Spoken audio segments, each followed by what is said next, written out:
from WMMH TV headquarters in Hamden, Connecticut. With all your news in one place, this is the brand new 24 News at 8 p.m. Reporting tonight is Marcus Harun. Colleen Joyce has your 24 forecast. And Brad McRoberts with your sports action. 24 News at 8 p.m. starts now. Good evening, everyone. I'm Marcus Harun, and welcome to the all-new 24 News. I hope you like our new studio and our new name. Take a look at the studio right now. We have rear projection, LCD monitor. Brad's here in the studio in our newsroom right now also. With our backdrop, our green screen, lighting, everything. We have this permanent studio where we can report 24 hours a day for 24 coverage. Now let's head into your top stories. 2 men in New Britain are under arrest accused of kidnapping a 60-year-old man for his money. Police said the suspects went to the victim's house and demanded cash. When the victim said he didn't have any, the pair allegedly forced him into the car, took his ATM card, and withdrew $100. Police say the suspects wanted money for drugs and eventually dropped him off at his home. Brad McRoberts is standing by here in our newsroom right now with information on another story. Police are searching for a man who they said was riding in a stolen car late Friday morning. A man stole a car belonging to Hitchcock, who was taking out the trash in his apartment complex on Quail Run, just off Route 3 at about 9 a.m. The state police helicopter, heavily armed officers, and canine units responded to the neighborhood. Police said the young man who stole the car picked up a friend at a neighboring apartment complex on Cynthia Lane and was seen by a police officer. The officer chased the man on foot, and the man identified as the driver of the car was found in a nearby marsh by a police canine unit. Police later identified that person as a 17-year-old boy. Police charged him with first-degree larceny and interfering with police. The passenger of the car remains at large. Police say they believe that they know the passenger's identity and could have a warrant for his arrest by the afternoon. If you have information regarding this investigation, contact Middletown Police by dialing 860-344-3200. I'm Brad McRoberts, reporting from Channel 24 News. Back to you, Marcus. Thanks, Brad. Emergency crews let an underground fire in Hartford burn itself out before they went to look into the cause of the fire. The fire was reported outside 361 Laurel Street, which is only a few blocks from UConn School of Law and St. Francis Hospital. Residents complained of smoke coming from the manhole just before 6 a.m. on Friday, near Laurel Street. And Farmington to Niles were closed, officials say, because they were checking for air quality, but there were no toxins released into the air. There are no injuries reported. Now we're going to get a check on this weather. We were getting some wintry weather back this weekend, but is that the end of it? Will we be getting warmer? Colleen Joyce has your check on that. Colleen? Hi, I'm Colleen Joyce. I'm here outside in Hamden, Connecticut. As you can see on the screen in front of you, we have temperatures for New England. In Boston, it's 49 degrees. It should reach about 50, 55 degrees today, hopefully, because we know that the cold temperatures were moving across New York. As more you go towards the west, it does get colder. You can see that 51 degrees in New York, and Albany is 44. So even in Bangor, it is a lot cooler than you would expect it to be in this time of year. We have a live look at Hamden. As you can see, the sun is out. It is looking pretty nice. It looks warm, but as soon as you come outside, it is pretty cool outside. Also, you can see your current temperatures on the whole U.S. map. You can see that even down in Florida, it is pretty cool. It's about 57 in Florida and 66 as well in Florida, and even in Texas it has been in the low 40s. Up in Maine it's 34 degrees, and Pennsylvania it's 30 degrees. So that is your temperatures for the week and for today, and you have a good rest of the week.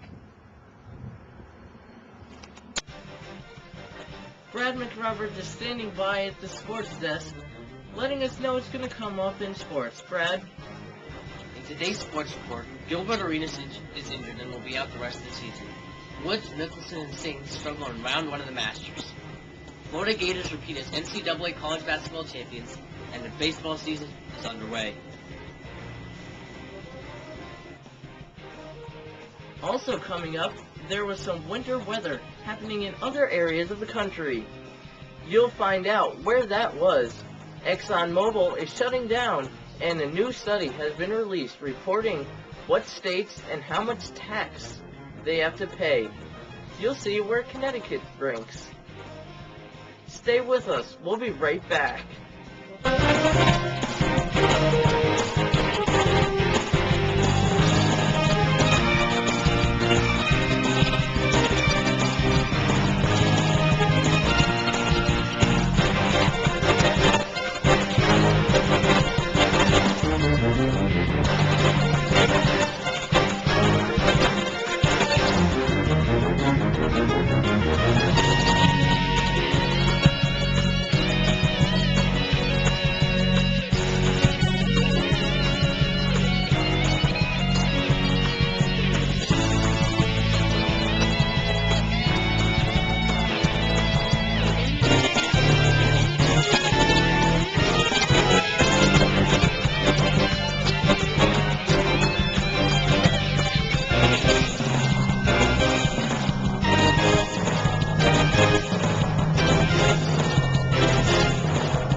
In today's sports report, Gilbert Arenas is injured and will be out the rest of the season.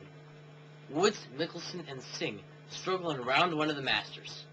Florida Gators repeat as NCAA college basketball champions, and the baseball season is underway. Let's start out with NBA.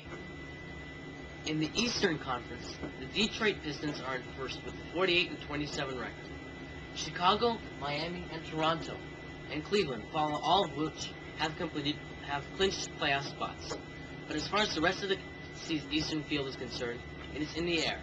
Washington, New Jersey, Orlando, and Indiana, and Philly are all the 5 teams battling for the final 3 spots. Washington, however, got awful news yesterday when Gilbert Arenas broke 4 bones in his arm and 2 in his back, as he will be gone for the rest of the season. Washington's loss will certainly be a huge step backwards because Arenas is a 30-point, 12 assists, and 11-rebound player who is absolutely crucial to them and their chances. In the Western Conference, the 1 through 5 spots have been clinched too. Dallas has the best record in basketball, sitting at 62-12.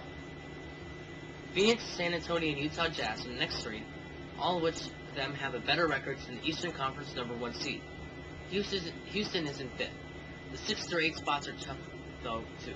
LA Lakers sit at 39-36, riding Kobe Bryant. Denver, with their 1-2-3, Iverson, Melo, and Camby, and holding on to the 8th seed on the LA Clippers. Now to college hoops. The Florida Gators repeat as NCAA Men's Division I basketball champions. They won in convincing 84-75 fashion over Ohio State. Interestingly enough, the Gators men's football team beat Ohio State in the college football championship game in a good overall year for the Florida Gators. Even better news for the team is the fact that Billy Donovan is staying as Florida Gators head coach. The 4 players that Florida banked on in this repeat run have announced they're heading into the NBA. Joakim Noah, Al Horford, James Green, and Jamison Charles announced their change into the NBA. In baseball, we're looking at a very young season. The New York Yankees lost for the 2nd time in a row, losing to Tampa Bay at home. In each of the first 8 New York Yankees 3 games, they've committed 3 errors.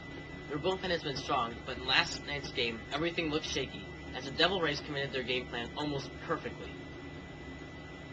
The New York Mets swept their series against the St. Louis Cardinals, who they lost to in 7 games last year in the NLCS.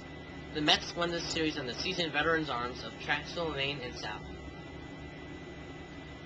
The Boston Red Sox played their first game of their young season on Monday against the young Kansas City team. After a terribly shaky start by Curt Schilling, they ended up losing badly 7-1 at Kauffman. As new offseason acquisition Hideki Okajima entered the game, the Japanese media went nuts. But that was only a taste of what was to come. After beating the Royals the next day behind the arm of Josh Beckett and the bat of Kevin Youkilis, Game 3 was what everyone was waiting for. At the 2:05 start time, it was 3 a.m. in Japan, but yet everyone's eyes were glued to the screen. Boston's big offseason acquisition was pitching, and the $103 million import was getting his major league debut. With a crowd of 25 Japanese and TV radio stations, and the highest attendance at Kauffman Stadium for a Royals game since the Game 7 World Series in 1989, and through the rough 35-degree weather, the fans and Japanese media left happy. Daisuke Matsuzaka just pitched the best Major League Baseball debut in 30 years.